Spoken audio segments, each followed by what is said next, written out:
দিনটো ঠিকে আৰম্ভ কৰিছিলোঁ, কিন্তু আজি দুপৰীয়াৰ ভাগত জম্মু কাশ্মীৰৰ পুলৱামাত যি ভয়ংকৰ ঘটনা সংঘটিত হ'ল, যি উগ্ৰবাদী সংগঠনে এতিয়ালৈকে অহা হিচাপ মতে 28 গৰাকী ব্যক্তিৰ প্ৰাণ নাশ কৰিলে, হত্যা কৰিলে। সেই 28 গৰাকী ব্যক্তিৰ প্ৰতি আমি পোনপ্ৰথমে শ্ৰদ্ধা নিবেদন কৰিছোঁ। আৰু আজি আচলতে সমগ্ৰ দেশ আজি মৰ্মাহত, কাৰণ কাশ্মীৰত বহুদিনৰ এটা শান্তিৰ পৰিৱেশ বিৰাজমান হোৱাৰ পিছত আজি বহুদিনৰ মূৰত কাশ্মীৰত এই ধৰণৰ সন্ত্ৰাসবাদীৰ বৰ্বৰ আক্ৰমণ হ'ল। আৰু আমি এই আক্ৰমণত সমগ্ৰ দেশ আজি শোকত ভাগি পৰিছে। আনহাতে এই ঘটনাত যিসকল জড়িত সেইসকলক কঠোৰ আৰু দৃষ্টান্তমূলক শাস্তি বিহাৰ বাবে ভাৰতবৰ্ষৰ জনতাই বিচাৰিছে। আমিও মনে প্ৰাণে সেইটো বিচাৰিছোঁ যে ভাৰতবৰ্ষৰ মাটিৰ পৰা এনেকুৱা মৌলবাদী শক্তি, উগ্ৰবাদী শক্তি একেবাৰে সমূলঞ্চে বিনাশ হওক। ভাৰত চৰকাৰে যিটো জিৰ' টলাৰেঞ্চ এগেইনষ্ট টেৰৰিজিম নীতি লৈছে, সন্ত্ৰাসবাদৰ বিৰুদ্ধে শূন্য সহনশীলতা নীতি লৈছে, এই নীতি 100% আৰু অধিক কঠোৰভাৱে কাৰ্যকৰী কৰাৰ বাবে আমাৰ আহ্বান থাকিব। আৰু এই সমগ্ৰ ঘটনাটোত আজি যি ধৰণৰ আমি শুনা মতে সংবাদ মাধ্যমৰ জৰিয়তে পৰিচয় বিচাৰি নাম সুধি আনকি নৱবিবাহিতা দম্পতীৰ স্বামীকো নৃশংসভাৱে গুলীয়াই হত্যা কৰিছে। এইটো মানৱতাৰ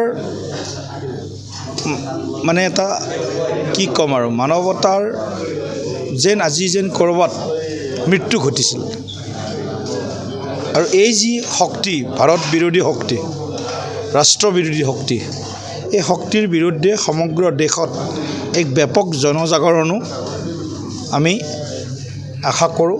দেশৰ জনগণে এই সন্ত্ৰাসবাদৰ বিৰুদ্ধে একেমুখে ইয়াক ধিক্কাৰ দিয়াই নহয়, ইয়াৰ বিৰুদ্ধে এটা প্ৰবল জনমত এটা সৃষ্টি কৰিব লাগে বুলি আমি ভাবোঁ।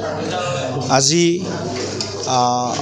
গোলাঘাট জিলালৈ আহিছিলোঁ। গোলাঘাট জিলাৰ যি আমাৰ এটা অন্যতম সমষ্টি, আমাৰ বিধায়ক মৃণাল শইকীয়াৰ খুমটাই সমষ্টি, সেই সমষ্টিত কেইবাখনো সভাত আমি অংশগ্ৰহণ কৰিছোঁ। আৰু পঞ্চায়ত নিৰ্বাচনৰ জেনেৰেলি ইমান উৎসাহ মই আগৰবিলাক নিৰ্বাচনত দেখা নাছিলোঁ। পোনপ্ৰথমবাৰৰ বাবে ৰাইজৰ এটা স্বতঃস্ফূৰ্ত সঁহাৰি আৰু উপস্থিতি আৰু তেওঁলোকৰ এটা সমৰ্থন, যিটো কওঁ আমি, এই সমৰ্থনটো NDAৰ পক্ষত আমি দেখিবলৈ পাইছোঁ।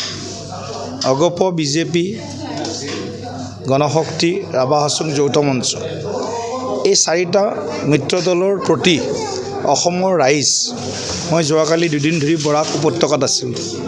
বৰাক উপত্যকাটো এই ধৰণৰ এটা ৰাইজৰ মাজত যে পাৰ্লিয়ামেণ্টতো আমি বিজেপিক জিকাইছোঁ, পঞ্চায়ততো আমি বিজেপি অগপক জিকাম, এই ধৰণৰ এটা সংকল্প, এটা সমান ওঠৰ ভাষা, মনৰ ভাষা আমি প্ৰত্যক্ষ কৰিছোঁ।